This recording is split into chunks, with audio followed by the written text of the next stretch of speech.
to show you how to make a slip knot, chain, and single crochet for first time beginner crocheters step by step. So what you're going to need is any type of yarn. I recommend acrylic yarn, medium weight. It should have it on the wrapper or the label. I called it a wrapper for some reason. I do not. It's not called a wrapper. It's called a label. Like some brands. So normally, if you're getting, you'll see of the yarn and it'll say medium weight. Medium weight is number 4. So first, we're gonna take our yarn. Obviously, I'm using my J hook, which is 6 millimeters. I think I forget. It's slipping my mind. I normally use my H hook, which is 5 millimeters, and I use the brand Prime. I don't know how to pronounce it, but I love this brand. It's the only hook brand I know, so that's why I love it. But I like this hook and it's nice, comfortable grip.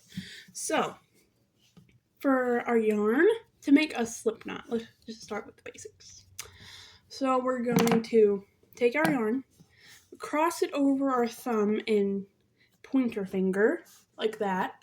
Then you're going to cross the end piece, which is the one that's cut off, across, making somewhat of a triangle like that, or a circle, or however the shape is. Then you're going to grab this and attach to the ball, which is your yarn, which is this one that leads into your yarn.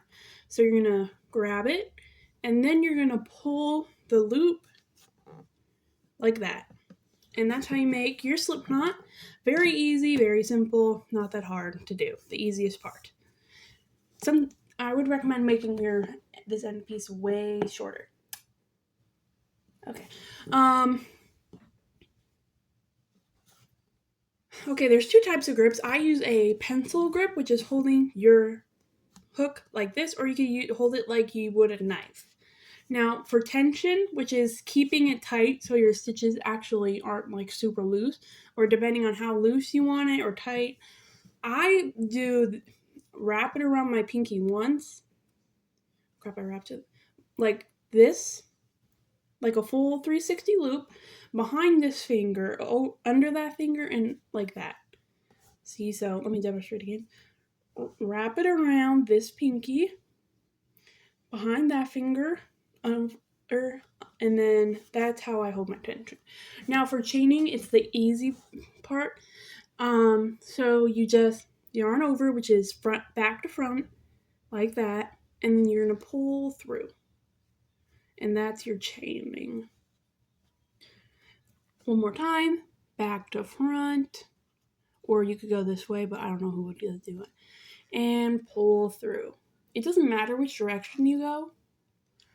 One more time. So you're gonna like that, pull through, and there is your chain. Now when you're crocheting single crochet, so you don't miscount. Now for chaining, what you're gonna do so you don't lose miscount, you always chain 1 extra, because you're gonna skip that first chain, so you get your height. Because you cannot just crochet like this, because then it will do untangle and it just doesn't work. So what you're going to do, your chain should look like a bunch of little V's. Like that. A bunch of little V's like that. So what you're going to do is pull tight. You're going to skip the first chain and just go to the second one. Insert into this loop right here. Like just like that. See? Let me just, other side. Like that. It should look like that. Now that you'll have 2 loops on your hook. You're going to run over like this, like we did for the chain, pull through, so you have 2 loops again, and then you're going to yarn over, pull through 2. That is a single crochet, and you're going to repeat it like that. 2 loops down the row.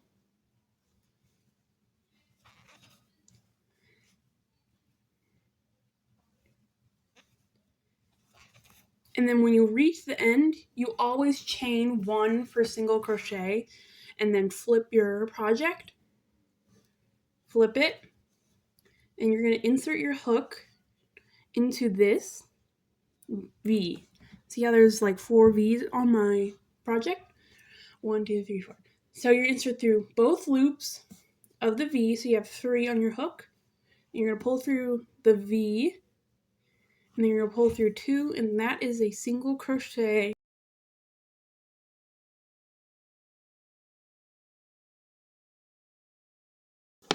And there is our little row of single crochets.